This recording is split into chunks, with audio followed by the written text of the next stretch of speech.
I had to guess, I would probably say 5–10%. Maybe 10? I couldn't guess. About 32%. 20%. I guess they spend 20%. 25. Percentage, I'm not sure, but I think they spend about $600 to $800 billion a year right now. Never used to be that high. If you look at all our national wealth, that's everything the nation buys, sells, and trades, defense spending is actually a very small percentage of that. Defense is only 4% of our national wealth. That's actually half of what we spent on defense during the Cold War.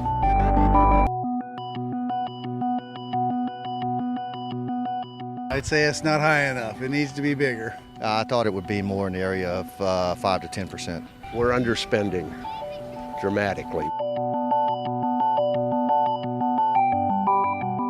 I would think the military. Probably self or defense. I'd say it's for lobbyists and all that kind of stuff. It's probably probably Medicaid. Welfare type programs. I think government, the military, is probably the highest. What's the answer? What's the real answer? Things like Social Security, Medicare, and Medicaid, that's 20% of our national wealth. Defense spending is less than 1/5 of that. I would say that we could probably cut it. If China is doing 60 billion, maybe the United States could go down to 200 billion. No idea. Do you have an idea? I think 2%. 2%? Yeah, I think 1.5, 2 maximum. I think whatever it takes to give them the tools that they need to accomplish their job.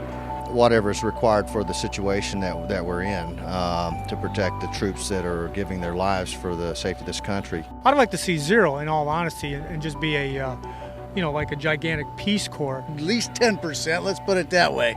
15, 20, I don't know what how far you can go. There are limits, but it should, whatever they need, they should have. I think that whatever it takes to protect our freedom is what it takes, and that should be okay.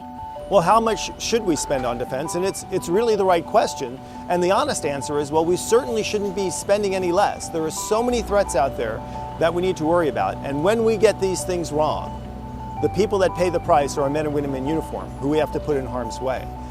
So we have to be very, very skeptical of defense cuts. If people say, well, I can find a more efficient way to do something, a way to save money, that money needs to go back to our men and women in uniform to get them the equipment and the training and the resources they need to do the job right. Defense cuts now are just simply a really, really bad idea.